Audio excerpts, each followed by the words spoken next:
UP का Baahubali don Mukhtar Ansari आखिरकार Banda jail पहुंच चुका है। बड़ी खबर आपको बता दें, तमाम अटकलों और कयासों के बीच यूपी पुलिस की टीम मुख्तार को पंजाब के रोपड़ जेल से लेकर बांदा जेल पहुंच चुकी है। सुबह 4:30 बजे मुख्तार की एम्बुलेंस बांदा जेल के अंदर दाखिल हुई। उस वक्त की तस्वीरें भी टीवी स्क्रीन पर आप देख रहे हैं। जिस वक्त वो काफिला अंदर दाखिल हुआ, 8 गाड़ियां थी जिनमें से 4 जेल के भीतर दाखिल हुई और उस एम्बुलेंस को आप देख रहे हैं सबसे आगे जाते हुए, जिसमें लेटे लेटे पहुंचा मुख्तार अंसारी और खुद पैदल चलकर अंदर गया। और ये 8 तस्वीरें अब आपके सामने, ये रोपड़ से लेकर के बांदा तक का सफर मुख्तार अंसारी का कैसा रहा, इन 8 तस्वीरों के जरिए आप समझिए। पंजाब के रोपड़ जेल से निकल करके हाईवे को क्रॉस करते हुए लगातार अलग अलग शहरों से गुजरते हुए ये काफिला पहुंचा। ये तस्वीरें, और इस वक्त आप तस्वीरें देख रहे हैं बांदा जेल के बाहर की तस्वीर है। सुबह के 6, 6:30 से ज्यादा का वक्त होने को आया है और अब अंदर मुख्तार अंसारी दाखिल होने वाले हैं। संजय त्रिपाठी के पास आपको लेकर चलते हैं, जो लगातार सुबह से ही ग्राउंड जीरो पर मौजूद हैं। संजय, अभी इस वक्त वहां किस तरह की हलचल नजर आ रही है, तस्वीरों के जरिए बताइए।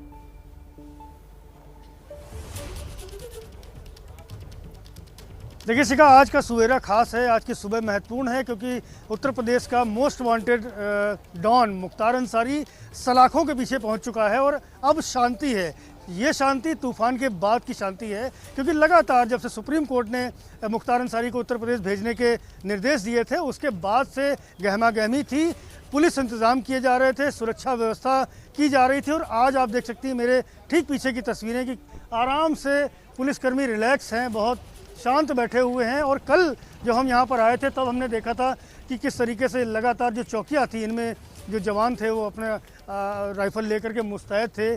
किसी को भी इजाज़त नहीं मिल रही, वैसे भी कोरोना काल है तो किसी बंदी से मिलने की इजाज़त किसी को नहीं मिल रही, लेकिन सुरक्षा बहुत बढ़ा दी गई थी। नया बड़ा गेट लगाया गया था, 3 लेयर सिक्योरिटी दी गई थी। पहला सुरक्षा का चक्र ये मुख्य द्वार था जिससे मुख्तार अंसारी के काफिले की गाड़ियों को भीतर जाना था, और जहां दूसरा गेट देख रही हैं वहां पर रोक करके गाड़ियों को और पैदल ही जो मुख्तार के साथ आए हुए लोग थे और मुख्तार अंसारी, उनको जेल के मुख्य द्वार जहां मंडल कारागार बांदा लिखा हुआ है वहां से अंदर प्रवेश दिया जाना था। और आज सुबह ये पूरी प्रक्रिया हो चुकी है। और ये बताना चाहूँगा कि मुख्तार अंसारी इस वक्त अपनी बैरक नंबर 15 में शिफ्ट भी हो चुका है। मेडिकल जांच हुई थी, मेडिकल जांच में जो हमारे सूत्र में बता रहे हैं कि पता चला है कि मुख्तार अंसारी का ब्लड प्रेशर थोड़ा डाउन था, साथ ही साथ डिप्रेशन में नजर आ रहा था। डॉक्टरों ने इसकी रिपोर्ट बाकायदे जेल प्रशासन को दी है और रिकमेंडेशन की है उसको क्या दवाइयाँ दी जाएँ। तो ये इस वक्त की जो 2 बड़ी खबर आप दे रहे हैं संजय त्रिपाठी, एक बार अपने दर्शकों को फिर से बता देते हैं कि आपका कहना है बैरक नंबर 15 के अंदर जा चुका है, यानी जो तय था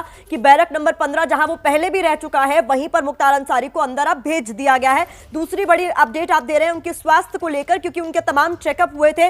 तो बड़ी खबर इस वक्त की आपको दे रहे हैं, यूपी शिफ्ट हो चुका है और बैरक नंबर 15 के अंदर उसे भेज दिया गया है। दूसरी बड़ी खबर है कि बीपी उसका लो था और साथ ही साथ डिप्रेशन में दिखाई दे रहा था मुख्तार अंसारी। पहले ही उसके स्वास्थ्य को लेकर तमाम तरह के कयास लगाए जा रहे थे, इसीलिए कोई दिक्कत ना आन पाए इसके लिए लगातार उसका हेल्थ चेकअप किया जा रहा था। संजय त्रिपाठी इस वक्त का बड़ा अपडेट दे रहे हैं, बैरक नंबर 15 में जा चुका है मुख्तार अंसारी। दूसरी बड़ी खबर, उसका हेल्थ चेकअप हुआ है जिसमें बीपी लो की शिकायत हुई है, बीपी लो बताया जा रहा है डॉक्टरों द्वारा, और साथ ही साथ थोड़ा डिप्रेशन में भी दिखाई दे रहा है बाहुबली मुख्तार अंसारी। तो अब आपको बता देते हैं 2 डिफरेंस, जो 2 बड़े बदलाव देखे जाएंगे। पहले क्या सुविधाएं मिलती रही मुख्तार अंसारी को और अब जब वो यूपी आ गया है तो क्या कुछ बदलने वाला है। बैरक नंबर 15 में सीसीटीवी कैमरे लगाए गए हैं, 24 घंटे निगरानी में रहेगा मुख्तार अंसारी।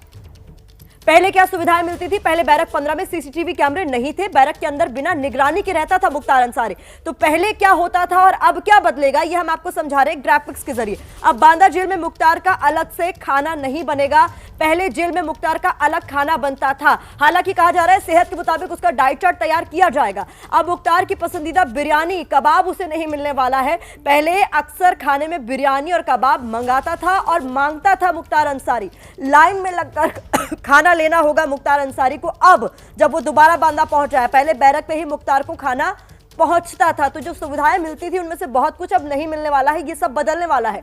वीडियो कॉन्फ्रेंसिंग से पेशी होगी, पहले पेशी के लिए उसे कोर्ट जाना होता था। तो पहले से अब में क्या बदलाव है ये हम आपको समझा रहे हैं। सुरक्षा में एक भारी बदलाव देखा जाएगा।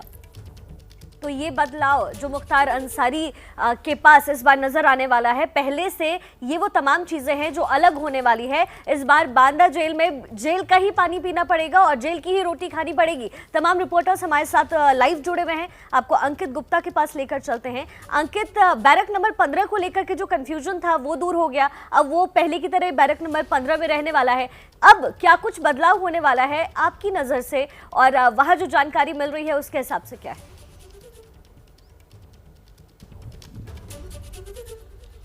जी, सबसे पहले जिस बात का जिक्र संजय ने किया है, जो बड़ी खबर दी है, उसी को मैं थोड़ा सा और विस्तृत तौर पे बताना चाहूँगा। जो मेरे को जानकारी मिली है और जो नियम होता है, वो नियम ये होता है कि जब भी कोई आरोपी जेल के अंदर पहुँचता है तो उससे पूछा जाता है कि आपका जो बीमारियों का इतिहास क्या रहा है। तो वही जो बात मुख्तार से पूछी गई, मुख्तार ने बताया कि मेरे को डिप्रेशन है, क्योंकि डिप्रेशन की बात ऐसा नहीं है कि यहाँ जेल में कही है, सुप्रीम कोर्ट पे सुनवाई हुई थी, वहाँ पर भी उनके वकील की तरफ से यही कहा गया था कि मुख्तार अंसारी को डिप्रेशन के मरीज़ हैं। उसके अलावा ब्लड प्रेशर की भी बात कही गई, शुगर की भी बात कही गई। ये वो सारी चीज़ें हैं जो सुप्रीम कोर्ट में भी कही गई थी और यहाँ पर भी आकर के उन्हीं बात को दोहराया, जिसके बाद में जाँच भी की गई है। दूसरी चीज़, अगर मैं थोड़ा सा पहले और अब में, क्योंकि हम बदलाव की बात कर रहे हैं, तो हम ये भी मैं बताना चाहूँगा दर्शकों को कि ऐसा भी कहा जाता है कि जब पहले मुख्तार अंसारी जो जेल में पहुंचता था तो उसके जेल में जो है कई गुर्गे पहले से ही पहुंच चुके होते थे, जो उसका जो दरबार लगाते थे, उसकी सेवा करते थे। लेकिन अब यकीन मानिए वैसा नहीं होने वाला। वरुण भी हमारे साथ में है। वरुण, पहले और अब में तो बहुत कुछ बदल चुका है। पहले मुख्तार अंसारी का जो एक रौब हुआ करता था वो साफ तौर पर कम हो रहा है और ये उसका डर भी बता रहा है। इसी वजह से वो लगातार कह रहा है कि यूपी की जेल में सुरक्षित नहीं हूँ मैं। देखिए, यही वजह है कि मुख्तार बच रहा था पिछले 2 साल से कि किसी तरीके से वो उत्तर प्रदेश ना पहुंचे, क्योंकि वो जानता है कि उत्तर प्रदेश में उसको वो सहूलियतें अब नहीं मिलने वाली है। जो सरकार है और जो अथॉरिटीज़ है, पहले की तरह उसकी अब उनके ऊपर पकड़ नहीं रहेगी और वो सहूलियतें उसे नहीं मिलेगी। और यही वजह है कि अब जब वो बांदा जेल में पहुंचा है तो उसको जो आम जो दूसरे कैदी या दूसरे आरोपी है उन्हीं की तरह जेल के अंदर अब पूरी तरीके से रहना पड़ेगा, लाइन में लगना पड़ेगा, जेल मैनुअल के हिसाब से जो खाना है वो खाना होगा। अगर वो बताता है कि उसको किसी तरह की दिक्कत है, बीमारी है, तो पहले डॉक्टर से चेकअप होगा। अगर डॉक्टर सही पाते हैं, रिकमेंडेशन करते हैं, तभी उसको उसी तरह की दवाई दी जाएगी। यानी कि कहीं ना कहीं वो बाहुबली, वो डॉन जो कभी अपनी शर्तों के हिसाब से जीता था, चाहे जेल के अंदर हो, क्योंकि कहा जाता है जेल के अंदर भी कहीं ना कहीं उसका एक अपना घर होता था, अपनी पसंद का खाना खाना, अपने कंडीशन के हिसाब से जीना, एसी रूम, सब तरह की सहूलियतें मिलती थी। लेकिन अब इस भरी गर्मी में उसे पंखे के साथ ही रहना होगा, उसी सेल में रहना होगा, सीसीटीवी कैमरे से लगातार निगरानी होगी और अब उसकी वो पहले की तरह जिंदगी नहीं होगी जो अब तक जीता आया था। जो यानी जो वीआईपी ट्रीटमेंट अब तक मिलता रहा है वो नहीं मिलेगा। जी, वीआईपी ट्रीटमेंट जो है वो अब नहीं मिलेगा, जिस बात को लेकर पहले ही परेशान दिखाई दे रहा था मुख्तार अंसारी। संजय त्रिपाठी हमारे साथ लगातार बने हुए हैं। संजय, क्योंकि कल से आप बांदा जेल में हैं, कई सारे दर्शकों के मन में ये सवाल होगा कि बैरक नंबर 15 ही क्यों, क्योंकि पहले भी इसी बैरक में वो रह चुका है। इसी को खास तौर पर दोबारा चुने जाने के पीछे कोई विशेष वजह?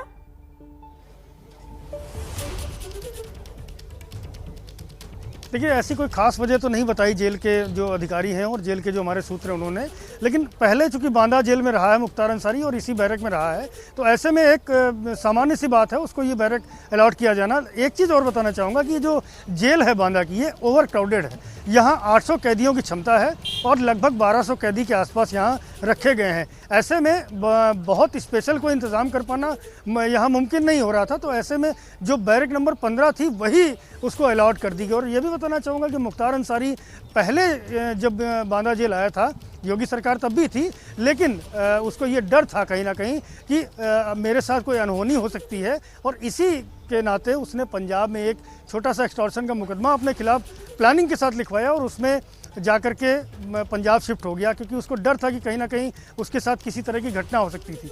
इसके पहले की सरकारों में जब मुख्तार अंसारी जेल जाता था तो जेल नहीं होती थी, कैद नहीं होती थी, ऐशगाह होती थी। मुख्तार अंसारी वहीं बैठ करके अपने पूरे गोरख धंधे, अपना पूरा माफिया तंत्र चलाता था।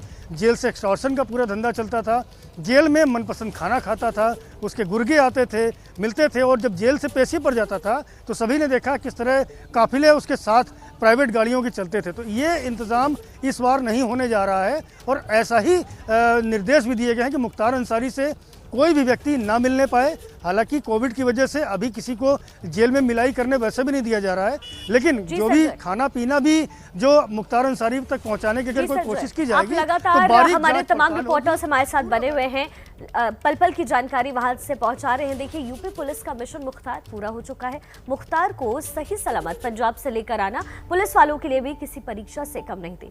क्या थी पुलिस की ये पूरी तैयारी? मुख्तार को लाने वाले काफिले में शामिल सीओ सत्यप्रकाश शर्मा से बातचीत की हमारे संवाददाता वरुण जैन से, सुनिए। इस वक्त सीओ हमारे साथ मौजूद है। सर लंबा सफर था, किस तरीके से देखिए?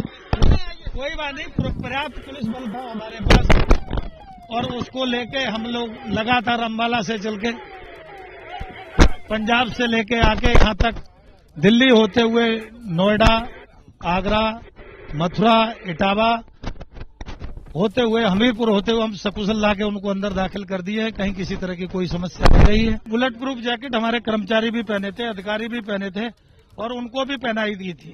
जो गार्डन एस्कॉर्ट रूल है उनका फॉलो किया गया। ये सीओ साहब जो खुश हैं अपनी इस जिम्मेदारी को पूरा कर और करीब 14.5 घंटे के सफर को जिस तरीके से इन्होंने पूरा किया, उसको लेकर इनके चेहरे पर अब एक खुशी की लकीर जरूर यहाँ पर आपको देखने को मिलेगी। कैमरामैन राजेश पांडे के साथ Varun Jain, ABP news, Banda jail. बाहुबली डॉन मुख्तार अंसारी की आखिरकार घर वापसी हो गई है। रोपड़ से जो सफर शुरू हुआ था उसका अंत हुआ है बांदा पहुंचकर। ये सफर कितना बड़ा रहा ये इन 8 तस्वीरों के जरिए समझिए। रोपड़ जेल से करीब 2 बजे निकला मुख्तार अंसारी पूरे काफिले के साथ, पुलिस उसको लेकर निकली। उसके बाद पंजाब हरियाणा से होते हुए eastern peripheral, greater Noida, Yamuna express पे इटावा और उसके बाद आगे बढ़ते हुए वो पहुंच गया बांदा। तो कुछ इस तरीके का रहा रूट और इस दौरान सुरक्षा के भी चाक चौबंद इंतजाम थे। संजय त्रिपाठी लगातार हमारे साथ बांदा जेल के बाहर से मौजूद है। संजय, सबसे बड़ा सवाल, क्या परिवार से कोई मिलने आ सकता है मुख्तार अंसारी से, क्योंकि उसकी सुरक्षा को लेकर लगातार सवाल उठा रहे परिवार वाले?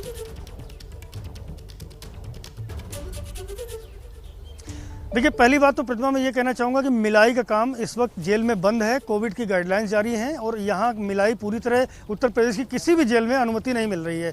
तो ऐसे में परिवार के मिलाई के लिए आने का कोई सीन नहीं बनता है। और दूसरी बात, जैसा कि कहा जाता है कि मुख्तार अंसारी जहाँ जिस जेल में रहता है उसी ज़िले में उसके आसपास कहीं ना कहीं उसके परिवार के लोग और उसके गुर्गे भी रहते हैं।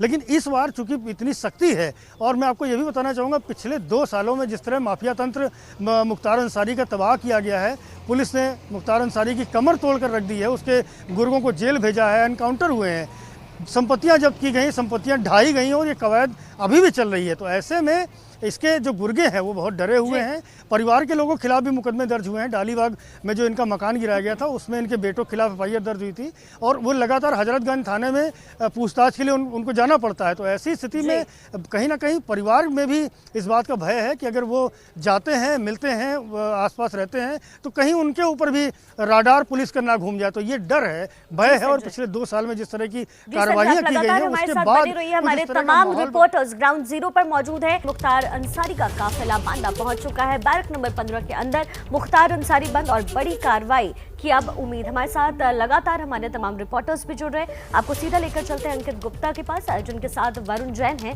अंकित, मुख्तार की पत्नी पहले अंदेशा जता रही थी फेक एनकाउंटर का, लेकिन अब तो वो बांदा पहुंच चुका है। ऐसे में क्या कोई और अर्जी वो दाखिल कर सकती है?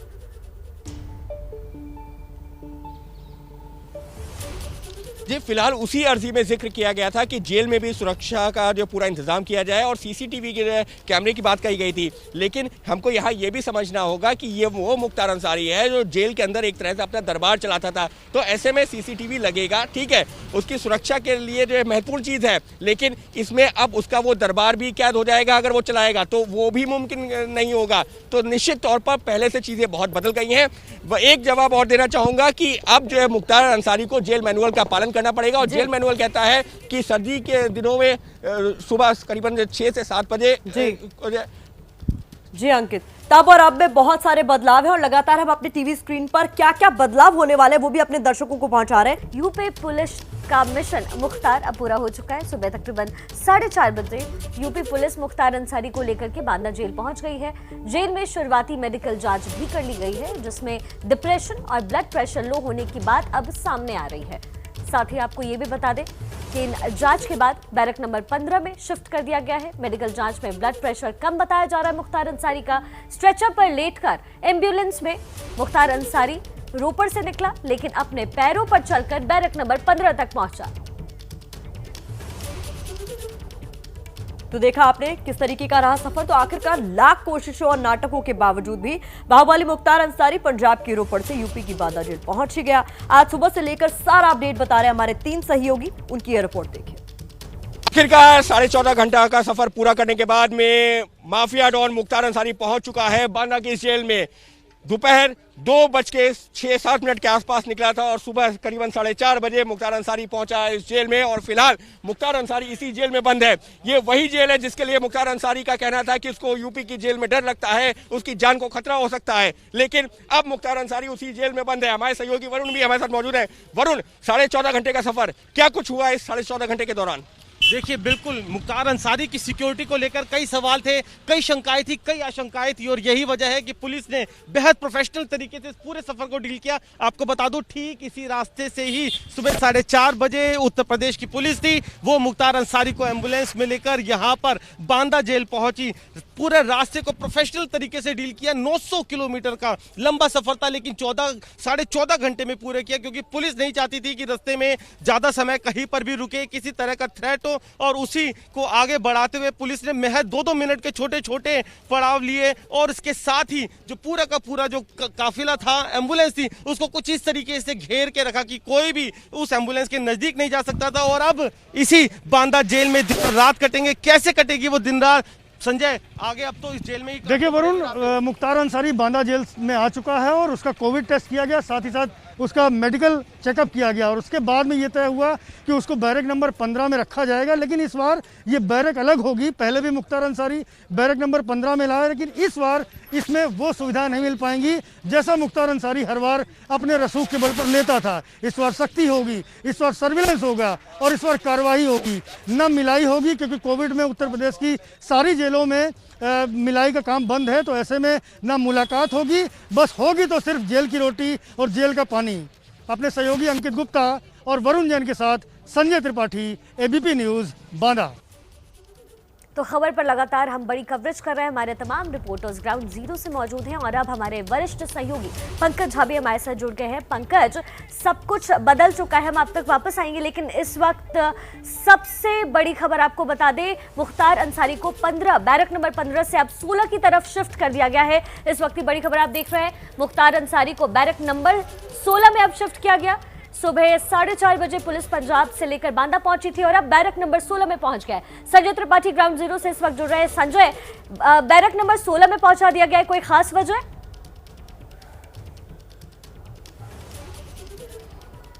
जेल के अधिकारी हों या शासन के अधिकारी हों, इस विषय पर अभी बहुत बात करने से बच रहे हैं, लेकिन ये बात कंफर्म है कि उसको 15 से 16 में शिफ्ट किया गया है।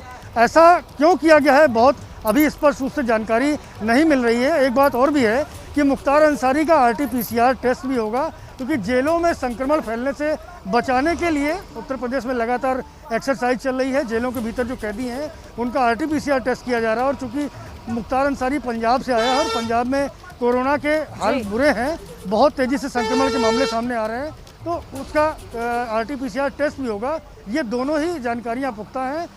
जेल का बैरक क्यों शिफ्ट किया गया, इस बारे में फिलहाल अभी कोई स्पष्ट जानकारी नहीं मिल रही, लेकिन ये कार्रवाई अभी तक कर भी दी गई है जेल के अंदर, ये हमारे सूत्र में बताते हैं। तो बड़ी जानकारी संजय त्रिपाठी देते हुए कि पहले से तय था कि बैरक नंबर 15 में उसे रखा जाएगा, सुबह वहां रखा भी गया, लेकिन अब बैरक नंबर 16 में उसे शिफ्ट कर दिया गया। मैं एक बार फिर से रुक करना चाहूंगी अपने सहयोगी पंकज झा का, जो लगातार इस पूरे मसले पर नजर बनाए हुए हैं। पंकज, अब जिस तरीके से रोपड़ टू बांदा इसको लेकर जाया गया, सुरक्षित तो पहुंच गया, लेकिन बड़ा सवाल जो मेरे मन में है, मुझे लगता है बहुत सारे दर्शकों के मन में भी होगा, कि क्या बिकरू कांड में जो विकास दुबे प्रकरण हुआ, जिस तरीके से उसका इनकाउंटर हुआ, भागते हुए ये कहा गया यूपी पुलिस की तरफ, क्या वो दाग धुलने की कोशिश इसे माना जाए कि 15 घंटे का सफर तय किया गया, एयर एम्बुलेंस से क्या उसे बांदा नहीं पहुंचाया जा सकता था मुख्तार अंसारी को? देखिए, विकास दुबे और इसका मामला बहुत अलग है। और ये जो सवाल आप कह रही हैं, सोशल मीडिया में लंबे अरसे से पूछा जा रहा है, जब से ये बात सामने आई कि मुख्तार अंसारी को यूपी लाया जाएगा। देखिए, मुख्तार अंसारी को अगर आप लाते दूसरे, मतलब हम कह रहे हैं कि एयर एम्बुलेंस से, ऐसी स्थिति उनकी नहीं थी कि उनको एयर एम्बुलेंस से लाया जाए। उन्हें अगर फ्लाइट से लाया जाता, चॉपर से लाया जाता, तो वो होता कि वीवीआईपी ट्रीटमेंट होता।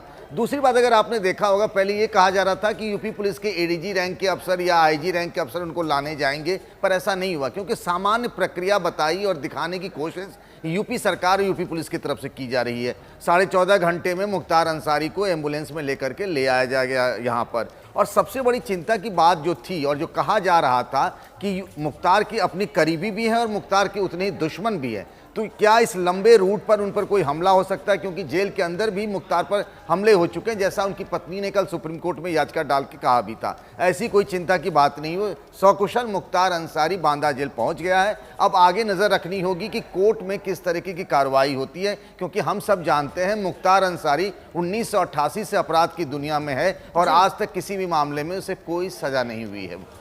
पंकज, ये जो लड़ाई चल रही थी यूपी वर्सेस मुख्तार अंसारी, वो आज की तो है नहीं, 16 साल पुरानी लड़ाई है।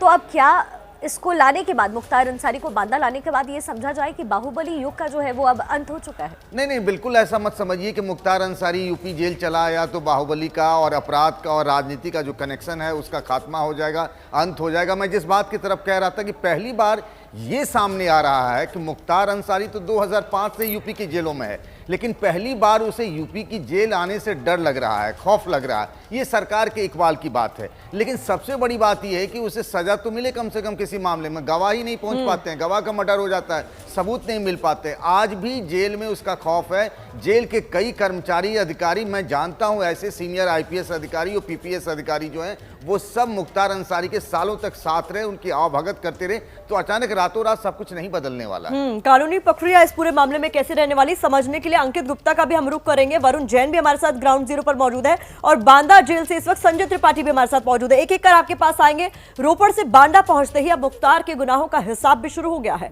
जिसमें हत्या, अपहरण और वसूली जैसे संगीन मामले भी हैं। आइए देखते हैं मुख्तार कैसे अपराध की दुनिया का इतना बड़ा नाम बना।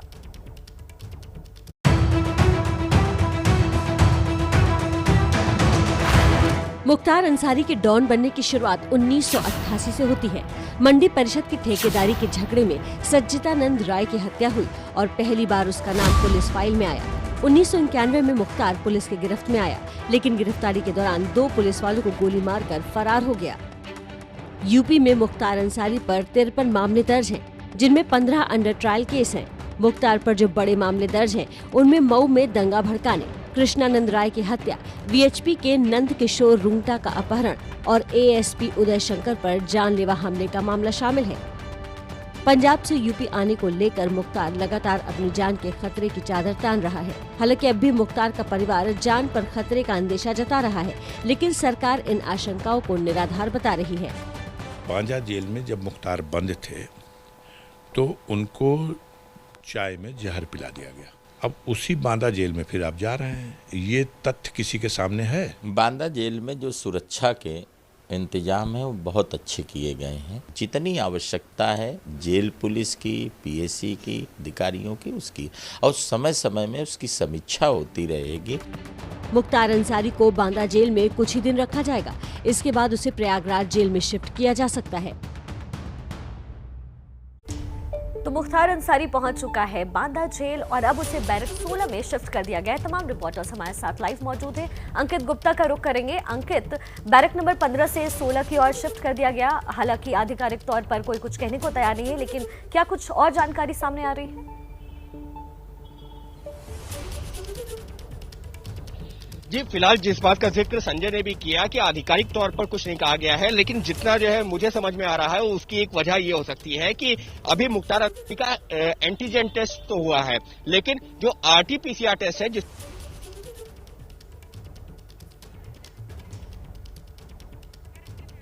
अंकित, आपकी आवाज ठीक से हम तक पहुंच नहीं पा रही, आपको वरुण के पास लेकर के चलते हैं। वरुण, अभी और प्रक्रिया किस तरीके से वहां तेज होने वाली है, क्योंकि जो कानूनी प्रक्रिया होती है वो लंबी होती है। जेल के अंदर तो पहुंच गया है, बैरक में शिफ्ट भी हो गया है, अब क्या कुछ आगे होने वाला है?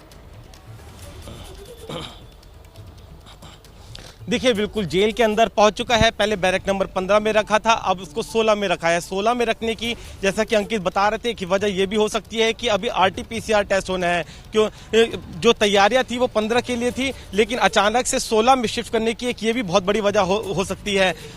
जेल के अंदर पहुंचते ही सबसे पहले मेडिकल हुआ। मेडिकल के अंदर जिस तरह की शिकायतें मुख्तार अंसारी ने कही, जिस तरह का प्रीवियस उसका मेडिकल रिकॉर्ड था, उस हिसाब से जो दवाइयाँ है वो भी प्रिस्क्राइब की गई है। तो कहीं ना कहीं अभी जो बाकी जो टेस्ट है और जो दूसरे नॉर्मल प्रोसीजर है उसको पूरा किया जाएगा। और कब कौन सी दिक्कत आ रही है, हम आपका आगे भी रुख करते रहेंगे। वरुण, आप लगातार नजर बनाए रखिए, हम आगे पंकज झा का भी रुख करेंगे। मुख्तार अंसारी को रोपड़ जेल में कोर्ट लाने ले जाने में इस्तेमाल की जा रही एम्बुलेंस को लेकर भी जांच तेज हो गई है। पुलिस ने 5 लोगों पर FIR दर्ज कर एक को गिरफ्तार भी कर लिया है। एम्बुलेंस केस में बाराबंकी पुलिस ने मुख्तार अंसारी के दफ्तर में लिपिक के तौर पर काम करने वाले राजनाथ यादव को गिरफ्तार कर लिया है। आरोप है कि राजनाथ ने ही एम्बुलेंस केस में अहम भूमिका निभाई थी, लेकिन मऊ में रहने वाले राजनाथ के घर वालों का कहना है कि उनका इस मामले से कोई लेना देना नहीं है।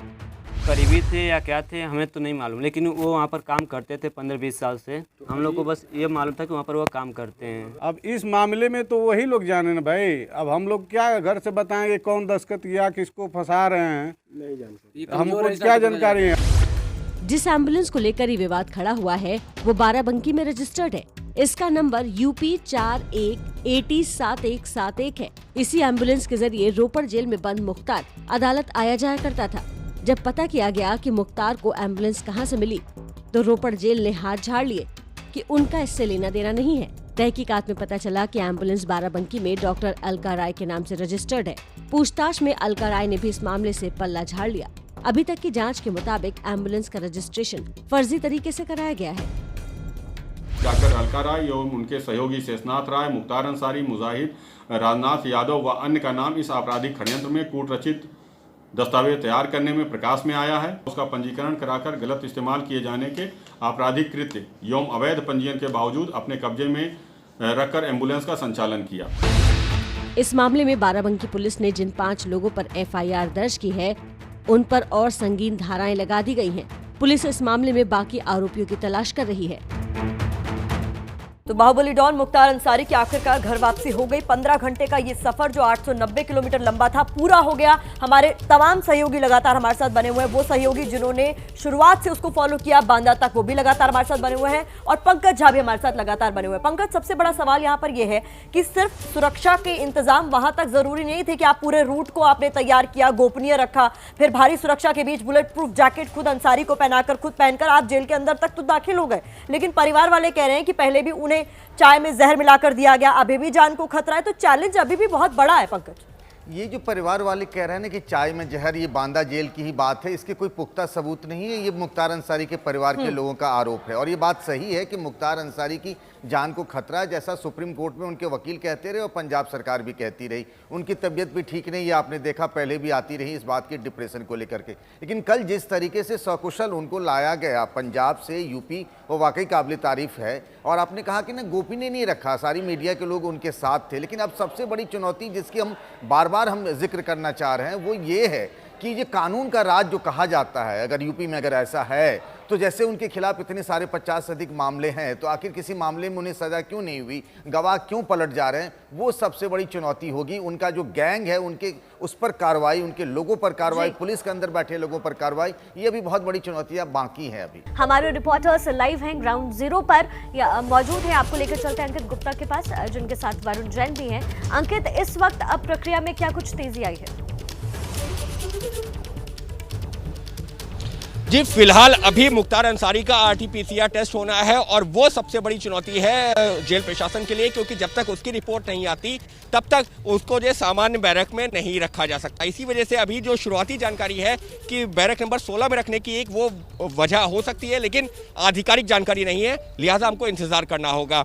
दूसरी चीज, अब यहाँ से उन मुकदमों की सुनवाई दोबारा शुरू होगी जो पिछले 2-2.25 साल से लंबित पड़े हैं। क्यों? क्योंकि मुख्तार अंसारी पंजाब की जेल में बैठा हुआ था, मामलों की सुनवाई हो नहीं पा रही थी, और बार बार अदालतें सम्मन जारी कर रही थी, लेकिन मुख्तार अंसारी पंजाब से UP आना नहीं चाहता था। लेकिन अब वो बांदा की जेल में आ चुका है। वरुण, अब ये तो कहा जा सकता है कि पहले से तस्वीर बदल चुकी है। अब मुकदमों की सुनवाई भी होगी और संभवतः जिस तरीके से मुख्तार अंसारी का डर सामने आया है, जो गवाहों में या सबूतों के साथ छेड़छाड़ होती थी, वो भी अब उतनी नहीं हो सकेगी। बिल्कुल नहीं हो पाएगी। और अंकित, सबसे अहम बात ये भी बता दूं कि मुख्तार ने जेल अथॉरिटी से बात कही है कि वो बहुत ज़्यादा थका हुआ है और वो आराम करना चाहता है। कहीं हालांकि एक लंबा सफ़र जरूर वो पूरा कर यहाँ पर पहुंचा है, लेकिन उसके चेहरे पर एक घबराहट और पैनिक नजर आ रहा है। जिस तरीके से उसने जेल में पहुंचते ही पहले अपनी बीमारियों की बात कही, हालांकि प्रीवियस पूरा मेडिकल रिकॉर्ड प्रशासन के पास था, लेकिन जिस तरीके से उसकी बैरक नंबर 15 से बैरक नंबर 16 में तो शिफ्ट कर दिया गया, जिसे तन्हाई बैरक भी किया जाता है, लेकिन कोई वजह नहीं पता चल रही है। हो सकता है कि उसका RT-PCR एंटीजन टेस्ट होना, उसकी रिपोर्ट आने के बाद ही आगे का फैसला लिया जाए। पूरी खबर पर हम लगातार बने हुए। बाहुबली डॉन मुख्तार अंसारी आखिरकार रोपड़ से शुरू होकर जो सफर शुरू हुआ था, बांदा में जाके खत्म हुआ। अब जेल में बैरक नंबर 16 में उसे रखा गया है, जहां से उसकी ये सफर की शुरुआत हुई, जहां पर वो रोपड़ जेल से चला। बड़े काफिले के साथ पुलिस वाले उसको लेकर निकले, जिन रास्तों से होता हुआ गुजरा और जहां पहुंचा, चप्पे चप्पे पर हमारे रिपोर्टर्स मौजूद थे, उनकी नजर से आपने देखा पूरा अपडेट। ये बांदा जेल की सुबह की तस्वीरें आप देख रहे हैं, जहां पर सुरक्षा अभी भी कड़ी है,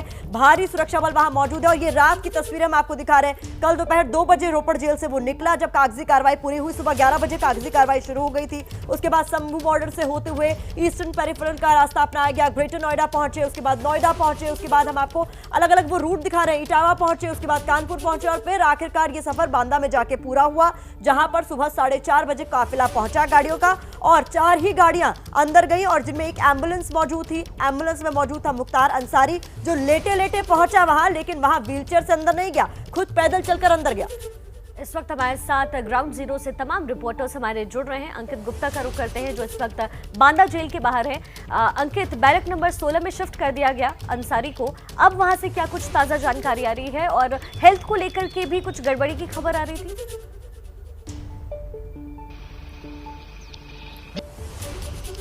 वहां बैरक में ले जाया गया तो पूछा जाता है। जी अंकित, आपकी आवाज ठीक से हम तक पहुंच नहीं पा रही है। अंकित, आप एक बार ऑडियो चेक कीजिए, आपकी आवाज ठीक तरीके से हम तक पहुंच नहीं पा रही है। आपको बता दें, इस वक्त एक और बड़ी खबर आ रही है। बांदा जेल की सुरक्षा और बढ़ाई गई। जाहिर तौर पर जब अंसारी को लेकर आया गया तो सुरक्षा बहुत कड़ी थी और अब सुरक्षा बांदा जेल की एक बार फिर से बढ़ा दी गई है और तेज कर दी गई है। आपको बता दें, हमारे साथ इस वक्त उत्तर प्रदेश के संसदीय कार्य राज्य मंत्री आनंद स्वरूप शुक्ला भी जुड़ गए। सर, बहुत बहुत स्वागत है आपका एबीपी न्यूज पर। अंसारी लंबे वक्त के इंतजार के बाद अब पहुंच चुका है। धन्यवाद।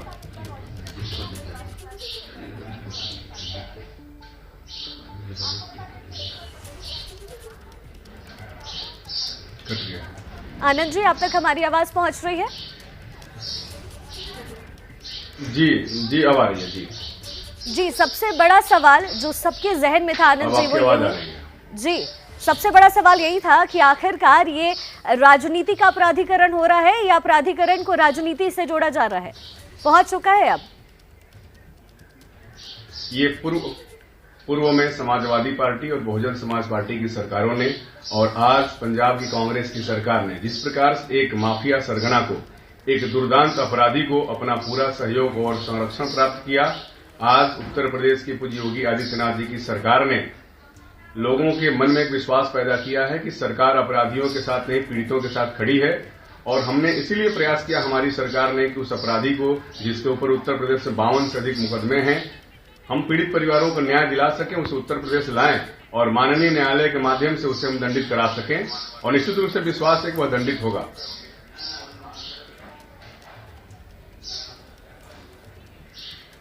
पंकज झा हमारे साथ मौजूद है। पंकज, आप कुछ सवाल पूछना चाहेंगे आनंद स्वरूप जी से? शुक्ला जी, अगर आपको मेरी आवाज़ मिल रही होगी, आप जो कह रहे हैं समाजवादी पार्टी और बीएसपी की बात आप कर रहे हैं, तो इस बीच में राजनाथ सिंह से लेकर के रामप्रकाश गुप्ता, कल्याण सिंह की भी सरकार रही, उस दौरान भी अंसारी परिवार का उतना ही बड़ा दबदबा था, तब भी उसके खिलाफ कोई बड़ी कार्रवाई नहीं हो पाई। और जिस तरीके से ये जेल से निकला बांदा से, जी बताइए।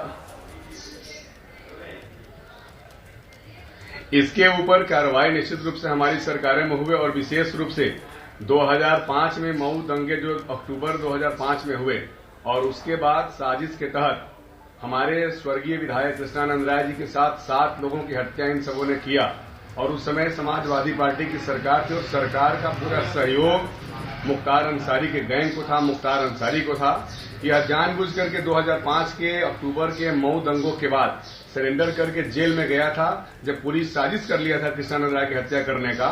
और उसके बाद से ही लगातार समाजवादी पार्टी के शासनकाल में और बसपा में भी इसको पूरी तरीके से राजनीतिक संरक्षण प्राप्त हुआ। जेल में भी 5 स्टार की सुविधाएं प्राप्त करता था और पूरा गैंग अपना चलाता था। आज योगी जी की सरकार आने के बाद मैं एक बात शुक्ला जी मैं नष्ट किया गया है। शुक्ला जी, मैं एक बात ये पूछना चाहता हूँ आपको, आप भी इस बात को जानते होंगे कि जिस तरीके से ये बांदा जेल से 24-26 महीने पहले निकला था, तब भी ये पता चला था कि जेल के ही कई कर्मचारी अधिकारी की उससे मिली भगत थी। आप भी जानते हैं इस सिस्टम में कई ऐसे लोग हैं जो इसकी मदद कर रहे हैं। एम्बुलेंस के मामले में भी बीजेपी के एक नेता का नाम आया। आपको लगता नहीं कि बहुत मुश्किल काम है ये? आपके लोग भी अंदर से मिले हुए हैं कुछ लोग? नहीं, आप बिल्कुल भी नहीं। योगी जी के राज में कहीं कोई अंदर से मिला हुआ नहीं रह सकता है। आप देखते हैं किस प्रकार से माननीय मुख्यमंत्री जी उन अधिकारियों के विरुद्ध भी कड़ी कार्रवाई करते हैं जिनकी कहीं भी शासन के मंशा के विपरीत कार्य करने की प्रामाणिकता आती है। और जिस प्रकार से पूरे उत्तर प्रदेश में इसके आर्थिक साम्राज्य को ढाया गया है, 72 से अधिक लोगों जो इससे जुड़े हुए हैं उनको गिरफ्तारी की गई है, 96 से अधिक लोगों के शस्त्र लाइसेंस निरस्त किए गए हैं। एक पूरी कार्रवाई माफियाओं के विरुद्ध, वो अतीक अहमद हो, मुख्तार अंसारी हो, इसके सरीखे जितने भी लोग उत्तर प्रदेश में हैं, सभी के विरुद्ध योगी जी की सरकार कड़ी कार्रवाई कर रही है। और हम सभी को पूरा विश्वास है, जो 2019 में वह चला गया था पंजाब जेल में, पंजाब सरकार ने और मुख्तार अंसारी ने मिलकर के साजिश रची थी और वह वहां पर पेशी पर गया। और उसके बाद से हमारी सरकार ने, हमारी यूपी पुलिस ने 26 बार प्रयास किए, लेकिन पंजाब की सरकार होकर के कांग्रेस पार्टी और पंजाब की सरकार ने लगातार शुक्ला जी ये बात तो हो गई, वो मुख्तार अंसारी अब आ भी गया। नहीं शुक्ला जी, अब आपकी पहली प्राथमिकता तो सरकार की ये होनी चाहिए ना कि जो गवाह पहुंचे, सबूत जो थे, जो गवाह पहले पलट जाते थे वो नहीं होगा, उस पर क्या कोई काम हो पाएगा? जो एक स्पेशल एमपी एमएलए कोर्ट निश्चित रूप से हम सभी को पूरा विश्वास है। जिस प्रकार से पहले यह जेलों में 5 स्टार की सुविधा प्राप्त करता था, अपना पूरा गैंग चलाता था, अब यह कतई नहीं होगा। बैरक नंबर 15 में वह रखा जाएगा और जो एक अपराधी के साथ जेलों में व्यवहार होता है वही उसको सुविधाएं प्राप्त होंगी और कोई भी गवाह को डराने धमकाने की परिस्थिति नहीं बन पाएगी। हमारा पूरा विश्वास है कि जो भी 15 मामले अभी ट्रायल में चल रहे हैं उन सभी में गवाह अपनी निडर होकर के अपनी गवाही पूरी करेंगे और निश्चित रूप से मुख्तार अंसारी और उसके गैंग के सभी लोगों को सजा हो सकेगी। आनंद स्वरूप जी, लेकिन जो सवाल लगातार पंकज जी पूछ रहे हैं वही मैं एक बार फिर दोहराऊंगी कि कहीं ना कहीं विश्वास की कमी दिखाई तब भी दी जो पुलिस की टीम पूरी मुख्तार अंसारी को लेकर यहाँ बांदा पहुंची। किसी के पास भी उनका मोबाइल फोन नहीं था, क्योंकि शक वहां पर भी था कि कोई टिप ऑफ कर सकता है कि हम कहां से गुजर रहे हैं, कहां जा रहे हैं। सुरक्षा में भारी चूक तो बिकरू कांड के वक्त भी दिखाई दी थी, किसी ने तो टिप ऑफ किया होगा। तो वही सवाल है कि सिस्टम के भीतर के लोग ही इस तरीके के लोगों को मजबूत बनाते हैं। नहीं, हमारे सुरक्षा व्यवस्था को लेकर के हमारे उच्च अधिकारियों ने जो व्यवस्थाएं बनाई होंगी, निश्चित रूप से इस प्रकार के अपराधी को लाने के लिए जो भी सुरक्षाएं आवश्यक थी, हमारा प्रयास यह है कि उसको हम न्यायालय के माध्यम से जो पीड़ित पक्ष है, जो गवाह है, उनके द्वारा गवाही करा के पीड़ित पक्ष की बात न्यायालय में पहुंचा कर उसे न्यायालय के माध्यम से हम दंडित कराएं। इसीलिए पूरी तरीके से सुरक्षा की व्यवस्था की गई थी। जी हाँ, तमाम रिपोर्टर्स हमारे साथ बने हुए वरिष्ठ सहयोगी पंकज झा भी हैं और हमारे साथ आनंद जी भी मौजूद हैं। देखिए, रोपड़ से बांदा पहुंचते ही अब मुख्तार के गुनाहों का हिसाब भी शुरू हो गया है, जिनमें हत्या, अपहरण और वसूली जैसे संगीन मामले दर्ज हैं। आइए देखते हैं मुख्तार कैसे अपराध की दुनिया का इतना बड़ा नाम बन गया।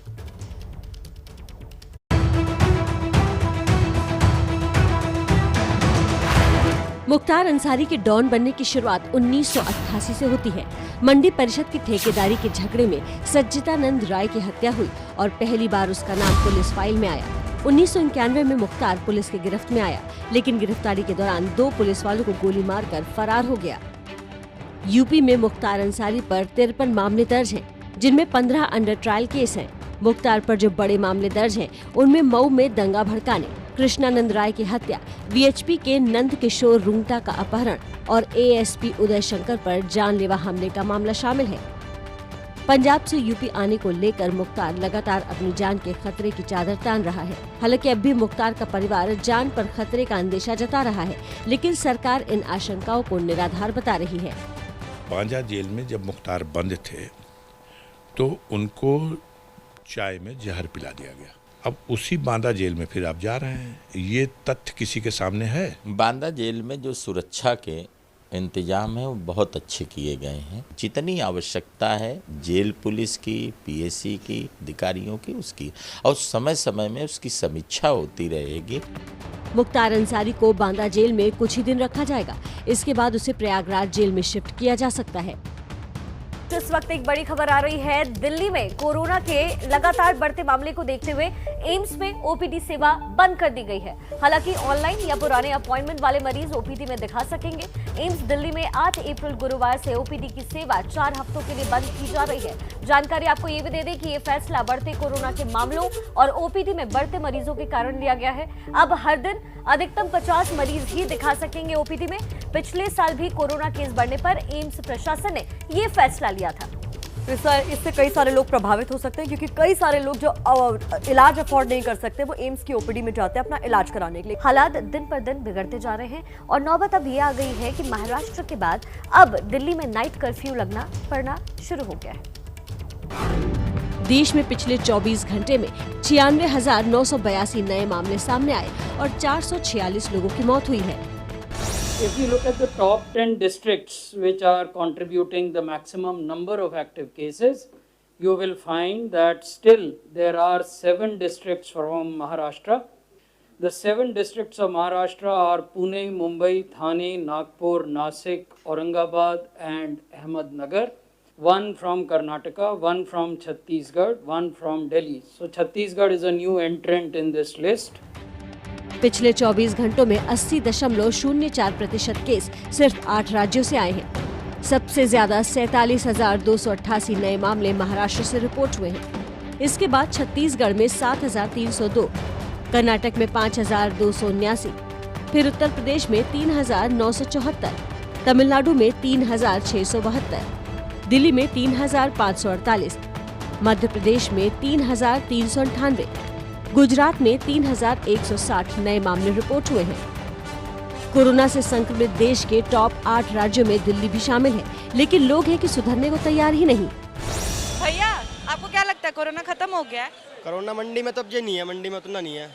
इतना नहीं है, मतलब थोड़ा बहुत भी है तो आपको? वो 19-20 तो है। अगर थोड़ा बहुत है तो आप मास्क नहीं लगा रहे तो आपको नहीं लग रहा आपको हो जाएगा? नहीं होगी। क्यों? मुझे नहीं होगा। अच्छा, आपको नहीं होगा। आप कितने हैं? मैं शराब पीता हूँ ना, इसलिए मुझे नहीं होगा। आपको भी चाचा जी लगता है कोरोना नहीं है? बीमारी कहाँ है? अगर बीमारी हो तो ये पर्जा ऐसे रहे, ये तो सारे मर जाते हैं।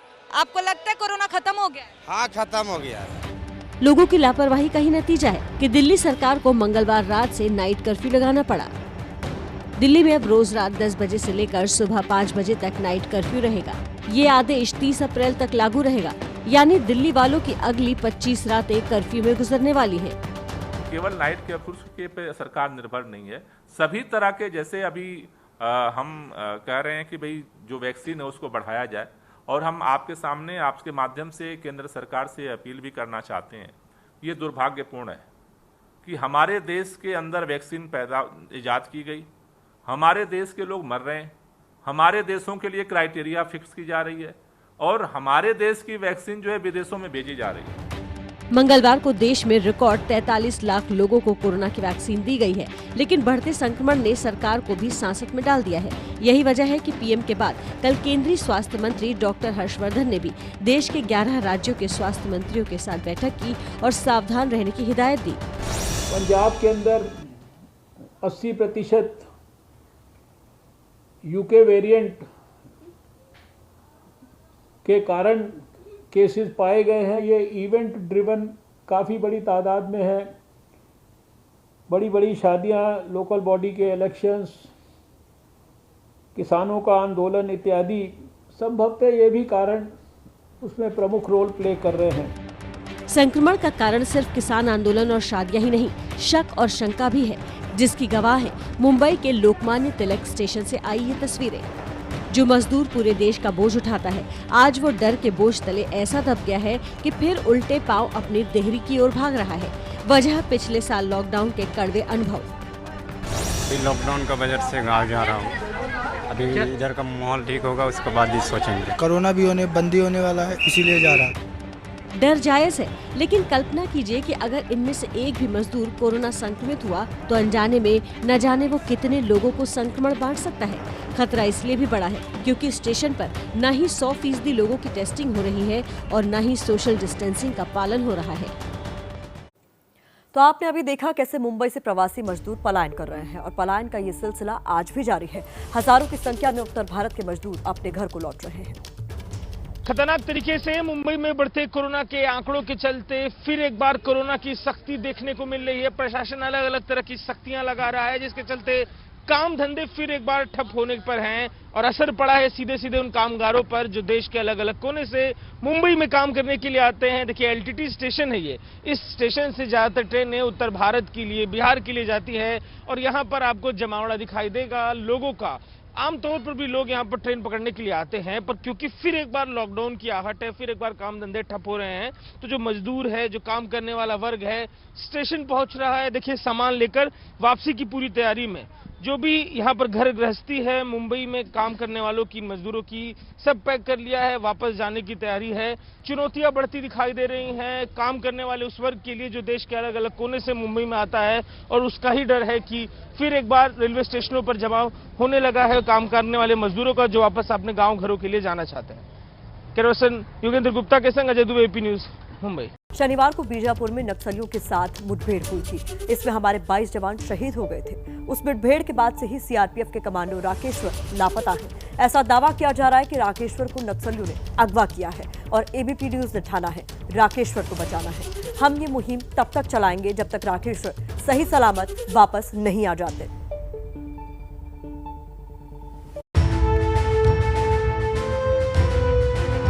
मोदी जी मेरी प्रार्थना की मेरे पापा जल्दी घर वापस आ जाए। पीएम मोदी से ये भावुक अपील उस नौनिहाल की है। आशंका है जिसके पापा को नक्सलियों ने बंदी बना लिया है। जम्मू के रहने वाले कमांडो राकेश्वर सीआरपीएफ की उस टुकड़ी का हिस्सा थे जिसके साथ शनिवार को बीजापुर में नक्सलियों की मुठभेड़ हुई थी और इस एक्शन के बाद से ही राकेश्वर लापता है। स्थानीय मीडिया के मुताबिक नक्सलियों ने राकेश्वर को 5 दिनों से अपने कब्जे में रखा है और वो अभी सुरक्षित है। लेकिन जैसे जैसे वक्त बीत रहा है, परिवार का कलेजा किसी अनहोनी की आशंका से बैठा जा रहा है। इसलिए वो सरकार से गुहार लगा रहा है कि किसी भी तरह से राकेश्वर की सकुशल और जल्दी वापसी कराई जाए और खास तौर पर वो बेटी जिसे ठीक से ये तो पता नहीं कि क्या कुछ हुआ है, लेकिन इतना जरूर पता है कि उसके पिता बड़ी मुसीबत में है और इस मुसीबत से उसके पिता को पीएम मोदी ही बचा सकते हैं। मोदी जी से यही मेरी प्रार्थना है कि मेरे पापा जल्दी घर वापस आ जाए। बेटी ये गुहार इसलिए लगा रही है क्योंकि उसे भरोसा है कि सरकार विंग कमांडर अभिमन्यु को पाकिस्तान से छुड़वा कर लाई थी, तो नक्सलियों के चंगुल से भी सरकार उसके पिता को बचा लेगी। मंगलवार को पीड़ित परिवार से मिलने सीआरपीएफ के स्थानीय अधिकारी पहुंचे। भरोसा दिया कि राकेश्वर को ढूंढ लिया जाएगा।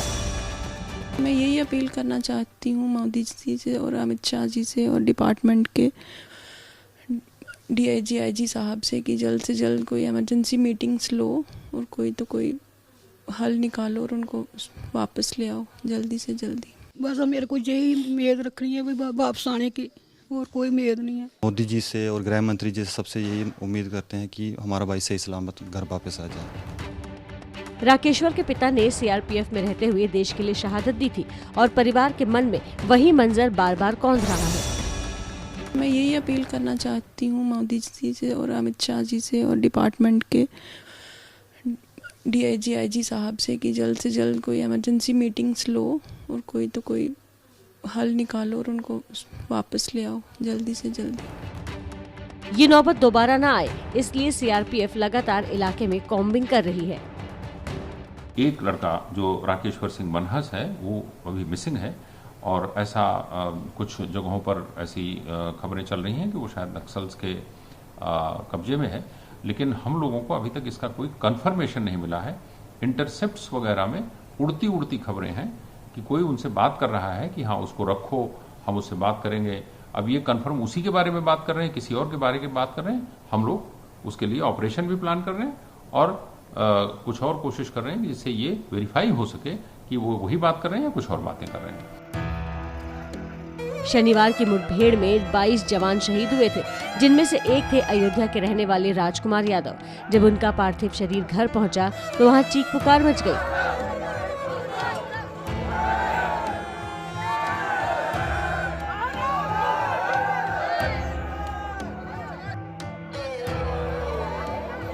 इस बूढ़ी माँ को अब तक यकीन नहीं आ रहा कि वो अपने जिस लाडले को रोज ताकती थी, वो एक दिन ऐसे तिरंगे में लिपट कर लौटेगा। ऐसा ही मंजर वाराणसी में भी था, जहां इस बूढ़े पिता को आंसुओं से डबडबाती आंखों के साथ अपने ही बेटे को मुखाग्नि देनी पड़ी। नक्सलवाद आतंकवाद की तरह ही देश की सुरक्षा के लिए बड़ा खतरा बन गया है और आए दिन नक्सली हमले में हमारे जवानों को शहादत देनी पड़ती है। इसीलिए अब ये सवाल हर हिंदुस्तानी के जहन में आ रहा है कि आखिर कब तक हमारे जवान नक्सलवाद की भेंट चढ़ते रहेंगे, आखिर कब इस नक्सलवाद का अंत होगा। इस समय एक बड़ी खबर आ रही है। बड़ी खबर श्रीनगर से आ रही है। श्रीनगर के बाहरी हिस्से जकूरा इलाके में कुछ आतंकियों के छिपे होने की खबर मिल रही है। सुरक्षा बलों ने पूरे इलाके को फिलहाल घेर लिया है।